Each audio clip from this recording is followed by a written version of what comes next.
நண்பர்கள் அனைவருக்கும் வணக்கம். நண்பர்களே, தற்பொழுது நாம் காண இருக்கக்கூடிய பகுதியானது ஆசிரியர் நியமன தேர்வு மற்றும் பயிற்றுனர் தேர்வு UGTRB PRTE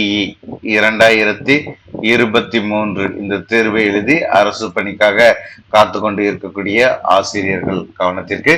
இந்த தேர்விற்கான முடிவானது கடந்த மே 18ஆம் தேதி தேர்வுக்கான முடிவுகளானது வெளியிடப்பட்டது. ஸோ அதோட இறுதி விடை குறிப்பு ஃபைனல் ஆன்சர் கீ வந்து பாத்தீங்கன்னா என்ன செஞ்சிருக்காங்க, கொடுத்துருக்காங்க. நம்ம கொடுத்துருக்கக்கூடிய அப்ஜெக்ஷன் ட்ராக்கர் எல்லாத்தையுமே வெரிஃபை பண்ணி ஃபைனல் ஆன்சர் கீயும் ரிசல்ட் வெளியிட்டுட்டாங்க. ஸோ நமது குழுவின் சார்பாக உங்களுக்கு தேவையான கட் ஆஃப் எவ்வளவு மதிப்பெண் இருந்தா நம்ம சேஃப்டியா இருக்கோம் சொல்லி அந்த கட் ஆஃபும் உங்களுக்கு கொடுத்தாச்சு.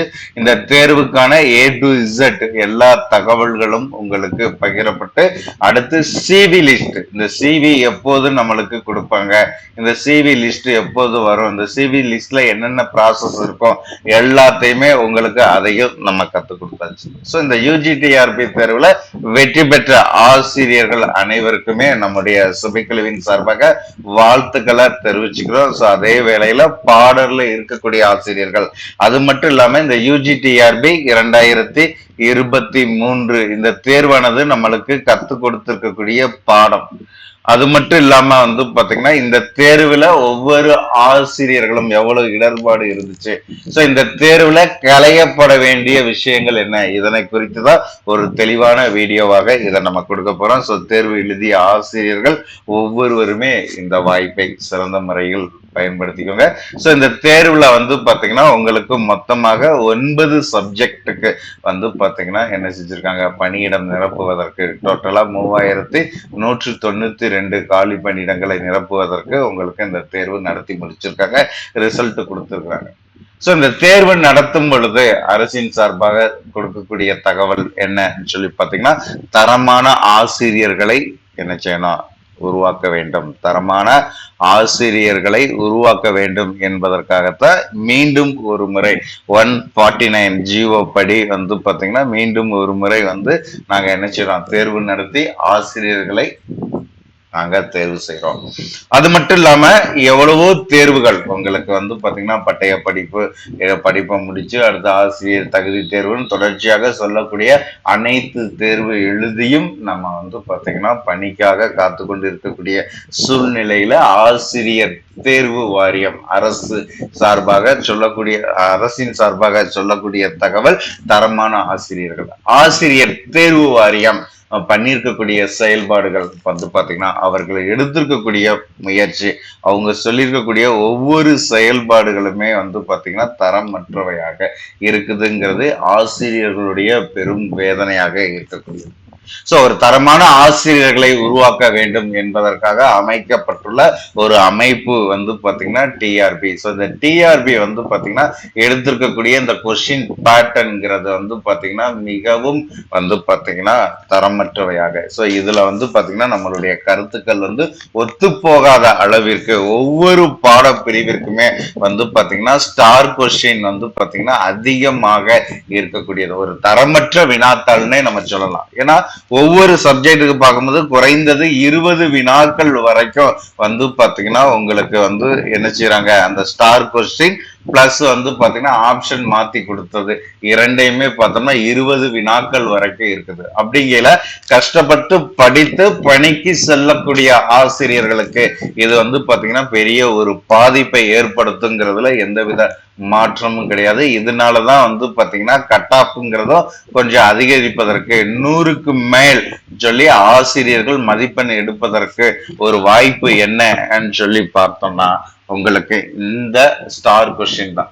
சோ ஏற்கனவே வந்து பாத்தீங்கன்னா உங்களுக்கு வெயிட்டேஜ் போனஸ் மார்க் இருக்கு, இதோட ஸ்டார் கொஸ்டின் சொல்லும் போது கிட்டத்தட்ட வந்து பாத்தீங்கன்னா 25க்கும் மேற்பட்ட மதிப்பெண் கிடைக்கும் பொழுது உங்களுக்கு வந்து பாத்தீங்கன்னா டோட்டலா வந்து என்ன ஆயிருது, மதிப்பெண் வந்து பாத்தீங்கன்னா அதிகரிக்க ஆரம்பிச்சிருது. இது படிப்பவர்களுக்கு மட்டும் அல்லாமல் தேர்வின் மீது நம்பிக்கை வைத்து தேர்வுக்கு தயாராகக்கூடிய ஆசிரியர்களுக்குமே இது வந்து பாத்தீங்கன்னா மிகப்பெரிய ஒரு பாதிப்பை ஏற்படுத்தும். தரமான ஆசிரியர்களை உருவாக்க வேண்டும் என்று முயற்சி எடுக்கக்கூடிய அரசு இந்த மாதிரியான வினாத்தாள்களை அமைத்து, அந்த வினாத்தாள்கள் வந்து பாத்தீங்கன்னா வல்லுநர்கள் குழு கொண்டுதான். சோ வல்லுநர்கள் குழு என்பது வந்து பாத்தீங்கன்னா ஆசிரியர்களை விட, தேர்வு எழுதக்கூடிய ஆசிரியர்களை விட மிகப்பெரிய ஒரு அறிஞர்களாக இருக்கக்கூடியது, பார்த்து எடுக்கக்கூடிய வினாத்தாள். நம்ம எவ்வளவு தூரம் கஷ்டப்படுறோம்ங்கிறது ஏற்கனவே நம்மளுக்கு வந்து என்ன செஞ்சிருக்காங்க, சிலபஸ்ன்னு ஒண்ணு கொடுத்துருக்காங்க. சோ இந்த சிலபஸ் வந்து பாத்தீங்கன்னா தேர்வு அறிவிப்பு அன்னைக்கு தான் வந்து பாத்தீங்கன்னா என்ன செய்யறாங்க, டிஆர்பி வெப்சைட்ல கொடுக்குறாங்க. அதாவது கெஜெட்டர்ல வெளியிட்டாங்க, டிஆர்பி வெப்சைட்ல கொடுக்கறது தேர்வு நோட்டிபிகேஷன் அப்பதான். கிட்டத்தட்ட வந்து பாத்தீங்கன்னா ஒரு 2 மாதங்கள் தான் நம்மளுக்கு டைம் கொடுக்குறாங்க. இந்த 2 மாதங்கள் டைம் கொடுத்து கிட்டத்தட்ட வந்து பாத்தீங்கன்னா ஒவ்வொரு சப்ஜெக்ட், அது மட்டும் இல்ல தமிழ்லாம் எடுத்துக்கிட்டோம்னா 25 புக்கு வந்து பாத்தீங்கன்னா நம்ம ப்ரிப்பரேஷன் பண்ணணுங்கக்கூடிய அளவிற்கு உங்களுக்கு வந்து பாத்தீங்கன்னா கண்டென்ட் கொடுத்துருக்காங்க. ஆசிரியருடைய புக்கை ரெஃபர் பண்ணியிருக்காங்க. அந்த புக்கை வச்சு கொஸ்டின் எடுக்கக்கூடிய வல்லுநர்கள் குழுவே வந்து பாத்தீங்கன்னா உங்களுக்கு என்ன செய்ய, அதிகப்படியான வினாக்களை தவறாக எடுக்கிறாங்க. ஆப்ஷன் வந்து பாத்தீங்கன்னா அதற்கு பொருந்தவே இல்லைங்கும் போது இந்த தேர்வு நடத்தி என்ன பயன்கிறது தான் எல்லோருடைய கேள்வியாக இருக்கக்கூடியது. இப்ப வந்து பாத்தீங்கன்னா டிஎன்பிஎஸ்சிங்கிற ஒரு அமைப்பு இருக்குது. சோ இந்த டிஎன்பிஎஸ்சி நடத்தக்கூடிய தேர்வுல ஒரு வினாக்குடையும் விடைகள் தவறாக இருப்பது கிடையாது. உங்களுக்கு வந்து பாத்தீங்கன்னா ஆன்சர் கீ கொடுத்தாங்கன்னா அப்ஜெக்ஷன்ங்கிற ஒரு ஆப்ஷனே இருக்காது. ஏன்னா அவங்க கொடுக்கக்கூடிய ஆன்சர் தான் டென்டேட்டிவ் ஆன்சர் தான் ஃபைனல் ஆன்சரா இருக்கும். டிஆர்பி நடத்தக்கூடிய அனைத்து தேர்வு, இந்த தேர்வு இப்பயும் கிடையாது, ஒவ்வொரு முறையுமே நம்ம இந்த தேர்வு எழுதுகின்ற பட்சத்தில் இந்த ஸ்டார் கொஸ்டின், அதே மாதிரி அதிகப்படியான ஒன்றுக்கு மேற்பட்ட விடைகள் ஒரே வினாக்கள்ல இருக்கிறது. சோ இது வந்து பாத்தீங்கன்னா இந்த அமைப்பை கேள்விக்குறியாக ஆக்குவதற்கான ஒரு இதா இருக்கு. ஏன்னா எவ்வளவோ ஆசிரியர்கள் தங்களுடைய வாழ்க்கை இதுதான் சொல்லி கஷ்டப்பட்டு எவ்வளவோ பிரச்சனைகளுக்கு நடுவுல வந்து பயணித்து கொண்டு இருக்கும் பொழுது அந்த ஆசிரியர்களுடைய வாழ்க்கையை கவனத்தில் கொண்டு தேர்வு நடத்தி இருந்தால் இது போன்ற தவறுகள் நடப்பதற்கு வாய்ப்பே கிடையாது. நம்மளுக்கு எல்லா விதத்திலையுமே சோதனை, உங்களுக்கு கொடுத்திருக்கக்கூடிய சிலபஸா இருக்கட்டும், நோட்டிபிகேஷனா இருக்கட்டும், தேர்வு அறிவிப்பா இருக்கட்டும், தேர்வு நடத்துறதா இருக்கட்டும், எல்லாத்திலையுமே குளறுபதி. அரசினுடைய ஒரே கொள்கையானது எப்படியோ எக்ஸாம் வச்சு இந்த பிரச்சனையை முடிக்கணும், சரிங்களா. ஆசிரியர் நியமனம் என்பது இந்த முறையில இருக்கணும், அதை வந்து நம்ம இம்ப்ளிமெண்ட் பண்ணணுங்கிறத மட்டும்தான் குறிக்கோளாக வைத்து செயல்பட்டு இருக்கிறார்களே தவிர மற்றபடி வந்து நம்மளுடைய வாழ்க்கை இது வந்து பாத்தீங்கன்னா பல ஆசிரியர்களுடைய வாழ்க்கை, பல மாணவர்களுடைய வாழ்க்கை, மாணவர்களை கற்பிக்கக்கூடிய ஆசிரியர்கள் வந்து எப்படி இருக்கணும், எந்த விஷயத்தையுமே கவனத்தில் கொள்ளாமல் ஒவ்வொரு பாடம் வாரியாக அவர்கள் எடுத்திருக்கக்கூடிய வினாக்கள், பார்த்து எடுக்கக்கூடிய வினாக்கள், படித்து எழுதக்கூடிய ஆசிரியர்களுக்கு எவ்வளவு சிரமம், பார்த்து எடுக்கிறதுலயே இவ்வளவு தவறுனா படித்து எடுக்கக்கூடிய ஆசிரியர்கள் எவ்வளவு சிரமப்படுவாங்க. ஈஸியா கட் ஆஃப் மார்க்கை கூட்டி வச்சுறாங்க. அது மட்டும் இல்லாம மதிப்பெண் அதிகரிப்பதற்கான காரணம் என்னன்னா இது போன்ற வேலைப்பாடு ஆசிரியர்கள் மத்தியில இது மிகப்பெரிய ஒரு சந்தேகத்தை ஏற்படுத்தக்கூடியதாக இருக்கும். டிஆர்பி இனிமேலாவது தொடர்ச்சியாக ஆசிரியர்கள் டிஆர்பிக்கு தகவல் கொடுங்க, தகவல் கொடுத்து இதே மாதிரியான தவறுகள் அந்த மிகப்பெரிய எக்ஸ்பர்ட் டீம் வச்சிருக்காங்க. அப்ப பார்த்து எடுக்கக்கூடிய வினாக்கள்ல இவ்வளவு தவறு இனிமேலாவது நடைபெறக்கூடிய தேர்வுல இருக்கக்கூடாது என்பதுதான் சுபிக்குழுவினுடைய கருத்தோ. அதே மாதிரி ஒவ்வொரு ஆசிரியர்களும் டிஆர்பிக்கு உங்களுடைய தகவலை பதிவு செய்யும். குறிப்பாக தமிழ் பாடத்தை பொறுத்த வரைக்கும் வந்து பாத்தீங்கன்னா உங்களுக்கு இருக்கக்கூடிய ஸ்டார் கொஸ்டின் வந்து பாத்தீங்கன்னா 6 கொஸ்டின் உங்களுக்கு ஸ்டார் கொடுத்திருக்காங்க, 3 கொஸ்டினுக்கு ஆப்ஷன் மாத்திருக்காங்க. ஒரு கொஸ்டின்ல 2க்கும் மேற்பட்ட விடைகள் இருக்கக்கூடிய அளவிற்கு இருக்குது தமிழ் பாடத்தை பொறுத்த வரைக்கும். இங்கிலீஷ் பாடத்தை பொறுத்த வரைக்கும் வந்து உங்களுக்கு 13 ஸ்டார் கொஸ்டின், அதே மாதிரி வந்து பாத்தீங்கன்னா 12 வினாக்களுக்கு உங்களுக்கு என்ன செஞ்சிருக்காங்க, ஆப்ஷன் மாத்தி இருக்கிறாங்க. அப்படிங்கிற கிட்டத்தட்ட 25 வினாக்களானது உங்களுக்கு என்ன எக்ஸ்ட்ரா மார்க் வரக்கூடிய அளவிற்கு வாய்ப்புகளானது இருக்குது. அதே மாதிரி மேத்தமெட்டிக்ஸை பொறுத்த வரைக்கும் வந்து என்ன செஞ்சிருக்காங்க, 17 கொஸ்டின் ஸ்டார் கொஸ்டின் மேக்ஸுக்கு கொடுத்திருக்காங்க, 3 கொஸ்டின் ஆப்ஷன் மாத்தி இருக்கிறாங்க. அதே மாதிரி பிசிக்ஸ் மேட்ரிக்ஸ பொறுத்த வரைக்கும் வந்து என்ன செஞ்சுக்கலாம், 7 கொஸ்டின் ஸ்டார் கொஸ்டினும் 6 கொஸ்டின் வந்து பாத்தீங்கன்னா ஆப்ஷன் உங்களுக்கு ஒன்றுக்கு மேற்பட்ட விடைகள் கொடுத்திருக்கிறாங்க.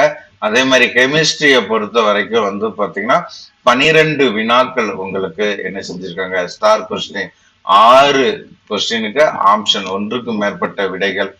பாட்டனியை தான் ஒழுங்கா எடுத்திருக்கிறாங்கன்னு நினைக்கிறேன். ஸோ அந்த பாட்டனியை பொறுத்த வரைக்கும் உங்களுக்கு ஸ்டார் கொஸ்டின் கிடையாது. ஆனா ஒன்றுக்கு மேற்பட்ட விடை சொல்லும் போது 6 கொஸ்டினுக்கு என்ன செஞ்சிருக்காங்க, கொடுத்திருக்காங்க.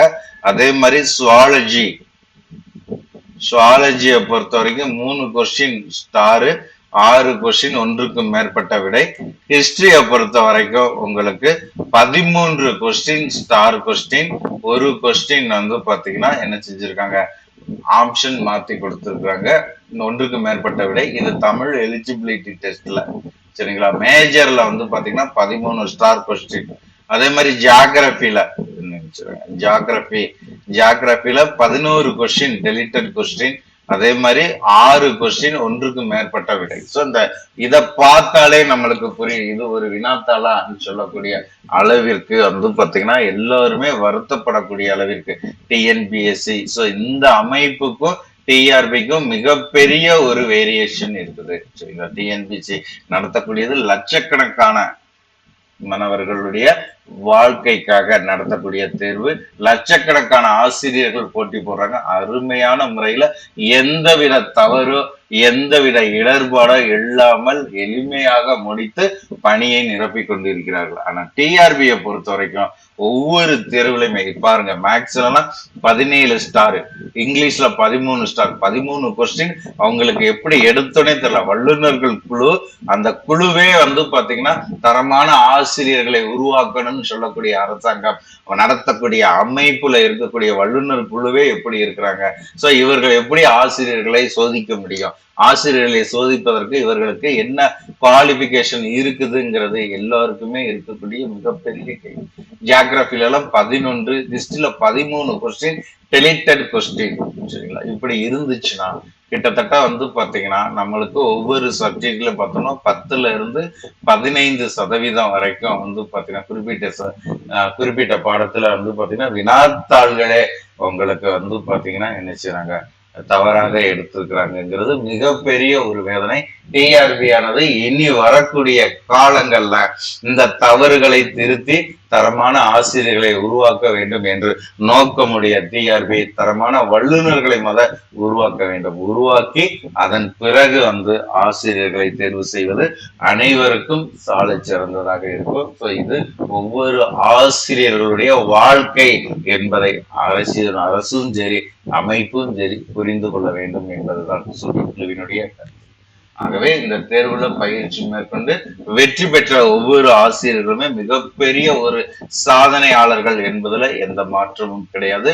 அடுத்து ஓரிரு மதிப்பெண்ல வாய்ப்பை தவறவிட்ட ஆசிரியர்கள் அடுத்து வரக்கூடிய தேர்வுல உங்களை தயார் பண்ணி அரசு பணிக்கு உரித்தாக்கிக் கொள்ளுங்கள். இது போன்ற பயனுள்ள கல்வி தகவல்களை நாள்தோறும் பெற்றிட சுபிக்குழுவை முழுமையாக பயன்படுத்திக் கொள்ளுங்கள். நன்றி நண்பர்களே.